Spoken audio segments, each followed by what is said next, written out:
وعلیکم السلام ورحمۃ اللہ وبرکاتہ۔ جی محترم بھائی، سب سے پہلی بات یہ ہے کہ ایک زکوٰۃ ہوتی ہے زرعی زکوٰۃ، جو غلے پر جو زکوٰۃ دی جاتی ہے، تو اس کا الگ حساب ہے، اور جو کرنسی پر زکوٰۃ ہے اس کا الگ حساب ہے۔ تو اگر آپ کے وہ دوست یا آپ کے بھائی جو گندم کی کاشت کرتے ہیں تو انہیں اس پر عشر دینا ہوگا، اور عشر وہ گندم سے ہی دیں گے، پیسوں سے نہیں دیں گے۔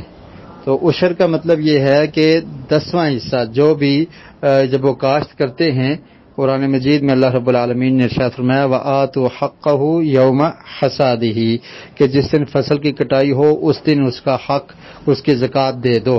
تو اب جس دن آپ نے کاشت کی ہے گندم کی، اور گندم آپ کی مثال کے طور پر اگر 100 بوریاں ہیں تو ان میں سے آپ نے 10واں حصہ دینا ہے۔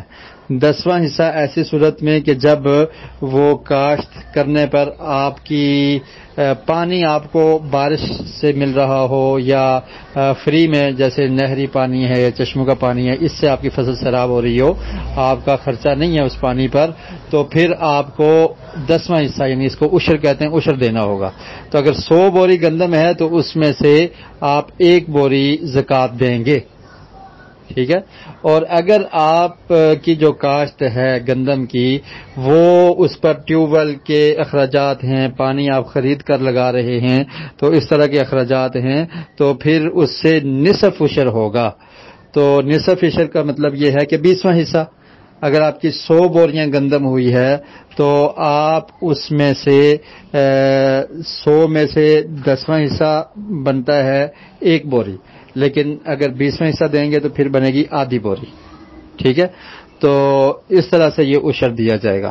تو اب سوال یہ ہے کہ کتنی گندم ہو تو اس پہ عشر ضروری ہے؟ تو اس کے بارے میں ایک حدیث ہے صحیح مسلم میں، دیگر کتابوں میں موجود ہے کہ نبی کریم صلی اللہ علیہ وسلم نے ارشاد فرمایا لیس فیما دون 5 اوسق صدقہ کہ جو 5 اوسق سے کم غلہ ہو تو اس پہ صدقہ نہیں ہے۔ اب 5 اوسق کتنا ہوتا ہے؟ ایک وسق جو ہے وہ 60 صاع کا ہوتا ہے، اور 1 صاع اس میں علماء کا اختلاف ہے، کچھ کہتے ہیں 2.5 کلو اور کچھ 2.25 کلو۔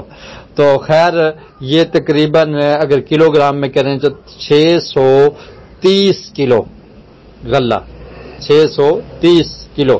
تو اس سے اگر کم ہے تو آپ پر وہ زکوٰۃ یعنی عشر دینا ضروری نہیں ہے۔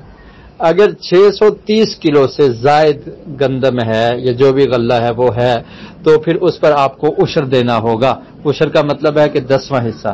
تو 10واں حصہ تب ہے کہ جب بارانی یعنی بارش کے پانی سے، جیسا کہ آپ کے سوال میں ہے، تو بارش کے پانی سے اگر زمین سیراب ہو رہی ہے تو پھر اس پہ 10واں حصہ ہوگا۔ تو 630 سے زیادہ آپ کے پاس اگر گندم ہے تو اس میں سے آپ 10واں حصہ وہ عشر دیں گے۔ تو اب آپ نے وہ پیسوں کا حساب نہیں کرنا کہ ہم نے اتنی گندم کاشت کی ہے اور اس پہ اخراجات 1 لاکھ آ گئے ہیں اور آمدنی 90,000 ہوئی ہے، یہ بات نہیں ہے۔ جو گندم آپ نے کاشت کی ہے اگر وہ 630 کلو سے کم ہے تو زکوٰۃ نہیں ہے، اگر 630 کلو سے زائد ہے تو پھر آپ نے اس پہ عشر دینا ہے۔